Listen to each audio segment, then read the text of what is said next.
ಪ್ರಾರ್ಥನಾ ಪತ್ರಿಕೆ ದಿನಾಂಕ 6/6/2024 ಗುರುವಾರ. ಶಿರೋನಾಮೆ ವಾಕ್ಯದ ಕಾವಲು ಬುರುಜು, ಕಾವಲು ಗೋಪುರ. ಇಂದಿನ ವಾಕ್ಯ ಭಾಗ ಯೆಶಾಯ 40ನೇ ಅಧ್ಯಾಯ ವಚನ 6-10. ಹುಲ್ಲು ಒಣಗಿ ಹೋಗುವುದು, ಹೂವು ಬಾಡಿ ಹೋಗುವುದು, ನಮ್ಮ ದೇವರ ಮಾತು ಸದಾ ಕಾಲವೂ ಇರುವುದು ಎಂದು ಉತ್ತರವಾಯಿತು. ವಾಕ್ಯದ ಕಾವಲು ಬುರುಜಿನೊಳಗೆ ಬೆಳಕನ್ನು ಹೊಳೆಯುವ ಕಾವಲು ಗೋಪುರವಾಗಿದೆ. ಬೆಳಕು ವಾಕ್ಯವಾಗಿದೆ.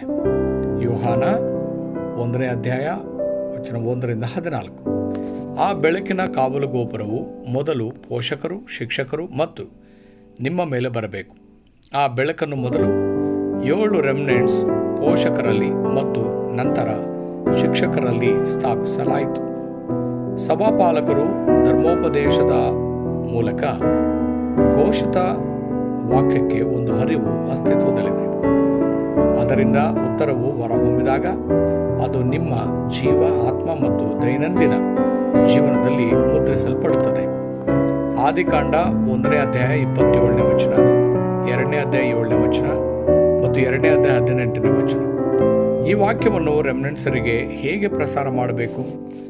ಎಳೆಯ ವಯಸ್ಸಿನಲ್ಲಿ ವಾಕ್ಯವನ್ನು ಮೋಶೆ ವಿಮೋಚನಕಾಂಡ 2ನೇ ಅಧ್ಯಾಯ ವಚನ 1-10, ಸಮುವೇಲನು 1ನೇ ಸಮುವೇಲನು 1ನೇ ಅಧ್ಯಾಯ ವಚನ 9-11 ಮತ್ತು ಸ್ನಾನಿಕನಾದ ಯೋಹಾನನಿಗೆ ರವಾನಿಸಲಾಯಿತು. ಲೂಕನು ಬರೆದ ಸುವಾರ್ತೆ 1ನೇ ಅಧ್ಯಾಯ ವಚನ 1-20. ಯೆಶಾಯನಿಗೆ ದೇವರು ನೇರವಾಗಿ ವಾಕ್ಯವನ್ನು ಕೊಟ್ಟನು. ಯೆಶಾಯ 6ನೇ ಅಧ್ಯಾಯ 13ನೇ ವಚನ. ಬೆಬಿಲೋನಿನಲ್ಲಿ ಯೆಶಾಯನ ಸಂದೇಶವನ್ನು ಅರ್ಥ ಮಾಡಿಕೊಂಡವರು ಲೋಕಕ್ಕೆ ಸುವಾರ್ತೆಯನ್ನು ಸಾರಿದರು. ಈ ವಾಕ್ಯವು ಎಷ್ಟು ನಿರ್ಣಾಯಕವಾಗಿದೆ! ವಾಕ್ಯ ಬಲದ ಕಾವಲು ಗೋಪುರವನ್ನು ಸಭೆಯಲ್ಲಿ ಸ್ಥಾಪಿಸಲಾಗಿದೆ ಮತ್ತು ಮುಂದಿನ 6 ದಿನಗಳವರೆಗೆ ಪೂರೈಸಲಾಗುತ್ತದೆ. ಈ ಹಂತದಿಂದ 3 ಅಂಶಗಳು ಹೊರಹೊಮ್ಮುತ್ತವೆ.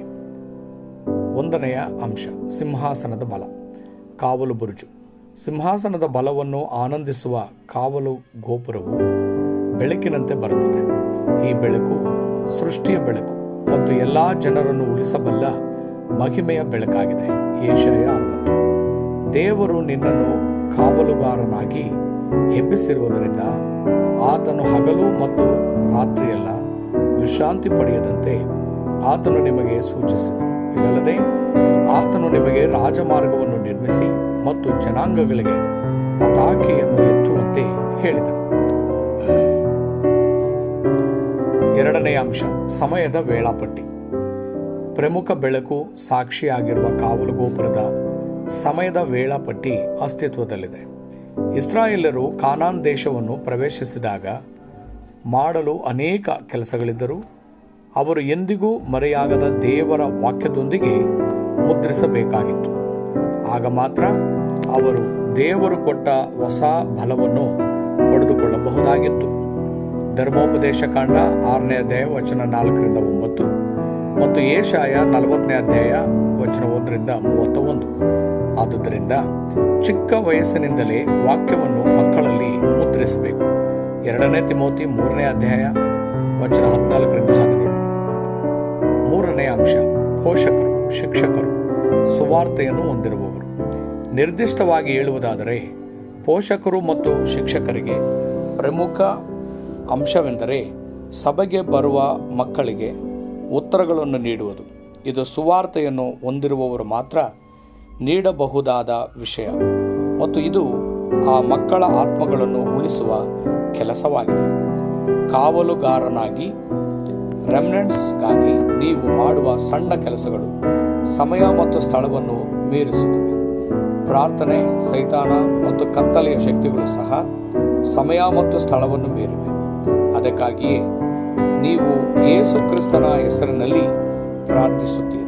ಅಂತಿಮವಾಗಿ ಸಮಯ ಮತ್ತು ಸ್ಥಳವನ್ನು ಮೀರಿದ ಕಾರ್ಯಗಳು ಒಂದು ವ್ಯವಸ್ಥೆಯಾಗಿ ಹೊರಹೊಮ್ಮಲು ಪ್ರಾರಂಭಿಸುತ್ತವೆ. ಇದನ್ನು ಗಮನಿಸಿದ ಪೌಲನು ಸಭಾ ಮಂದಿರಗಳಿಗೆ ಹೋದನು. ಒಡಂಬಡಿಕೆಯ ಪ್ರಾರ್ಥನೆ. ಪ್ರೀತಿಯ ದೇವರೇ, ಸುವಾರ್ತೆಯನ್ನು ಹೊಂದಿರುವ ಶಿಕ್ಷಕನಾಗಿ ಮತ್ತು ಮುಂದಿನ ಪೀಳಿಗೆಯನ್ನು ಕಾಪಾಡುವ ಕಾವಲುಗಾರನಾಗಿ ನನ್ನನ್ನು ಕರೆದದ್ದಕ್ಕಾಗಿ ಕೃತಜ್ಞತೆಗಳು. ಪ್ರತಿದಿನ ನನಗೆ ಒಪ್ಪಿಸಲಾದ ಮಕ್ಕಳ ಸಲುವಾಗಿ ಸಮಯ ಮತ್ತು ಸ್ಥಳವನ್ನು ಮೀರಿದ ಪ್ರಾರ್ಥನೆಗೆ ಹೋಗಲು ನನಗೆ ಸಹಾಯ ಮಾಡಿ. ಯೇಸು ಕ್ರಿಸ್ತನ ಹೆಸರಿನಲ್ಲಿ ಬಂಧಿಸಲ್ಪಟ್ಟ ಮಕ್ಕಳನ್ನು ಹೊಂದಿರುವ ಕತ್ತಲೆಯು ಸಂಪೂರ್ಣವಾಗಿ ನಾಶವಾಗಲಿ. ಈ ಸುವಾರ್ತೆಯು ಚಿಕ್ಕ ವಯಸ್ಸಿನಿಂದಲೇ ಮಕ್ಕಳಲ್ಲಿ ಸಂಪೂರ್ಣವಾಗಿ ಮುದ್ರಿಸಲ್ಪಡಲಿ. ಇದರಿಂದ ಅವರು ಯಾವಾಗಲೂ ರಾಜರ ಮುಂದೆ ನಿಲ್ಲಲಿ. ಯೇಸು ಕ್ರಿಸ್ತನ ಹೆಸರಿನಲ್ಲಿ ನಾನು ಪ್ರಾರ್ಥಿಸುತ್ತೇನೆ. ಆಮೆನ್.